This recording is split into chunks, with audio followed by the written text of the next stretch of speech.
2026 की एक रात जब पूरी दुनिया सो रही थी, मिडल ईस्ट के आसमान में कुछ ऐसा हुआ जिसने ग्लोबल पावर बैलेंस को हिलाकर रख दिया। एक के बाद एक मिसाइल्स आसमान को चीर कर निकलीं और कुछ ही मिनटों में एक छुपा हुआ कॉन्फ्लिक्ट खुली जंग में बदल गया। ये सिर्फ दो मुल्कों की लड़ाई नहीं थी, ये था इजराइल डिफेंस फोर्सेस और ईरान के इस्लामिक रेवोल्यूशनरी गार्ड कॉर के दरमियान सीधा टकराव। एक ऐसा टकराव जिसकी आहट सालों से सुनाई दे रही थी, लेकिन जिस दिन ये शुरू हुआ किसी को अंदाजा नहीं था कि हालात इतनी जल्दी कंट्रोल से बाहर हो जाएंगे। कई सालों से इजराइल और ईरान शैडो वॉर में उलझे हुए थे, कोवर्ट ऑपरेशंस, साइबर अटैक्स और प्रॉक्सी कॉन्फ्लिक्ट्स। लेकिन 2026 में ये सब अचानक एक मैसिव मिसाइल एक्सचेंज में तब्दील हो गया। रिपोर्ट्स के मुताबिक ईरान की तरफ से बैलिस्टिक मिसाइल्स और ड्रोन्स की एक बड़ी वेव लॉन्च हुई। टारगेट्स थे इजराइल के स्ट्रेटेजिक मिलिट्री बेसिस और की इंफ्रास्ट्रक्चर। लेकिन इजराइल भी तैयार था। उसके advanced air defence systems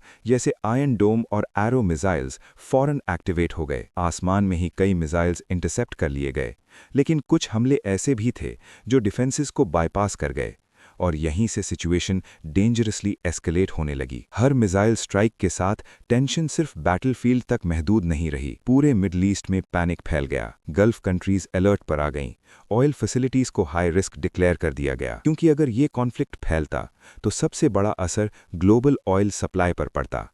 straight of Hormuz, दुनिया का सबसे इंपॉर्टेंट ऑयल चोक पॉइंट, अचानक खतरे में आ गया।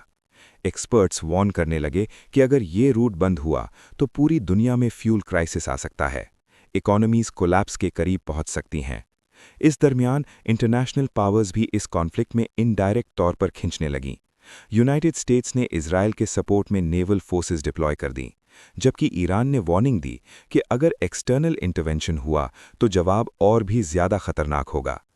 हर गुजरता घंटा सिचुएशन को और कॉम्प्लेक्स बना रहा था। इंटेलिजेंस रिपोर्ट्स लीक होने लगीं कि दोनों sides high value targets identify कर रही हैं और अगला स्ट्राइक पहले से भी ज्यादा डिस्ट्रक्टिव हो सकता है। सबसे डर वाली बात यह थी कि इस कॉन्फ्लिक्ट में सिर्फ मिसाइल्स नहीं बल्कि न्यूक्लियर कैपेबिलिटी की शैडो भी मंडरा रही थी। भले ही किसी ने ओपनली इसका जिक्र ना किया हो, लेकिन दुनिया जानती थी कि अगर ये जंग और बढ़ी तो इसका अंजाम सिर्फ मिडल ईस्ट तक महदूद नहीं रहेगा। लाखों लोगों की जिंदगी, ग्लोबल इकोनॉमी और इंटरनेशनल पीस सब कुछ दांव पर लग चुका था।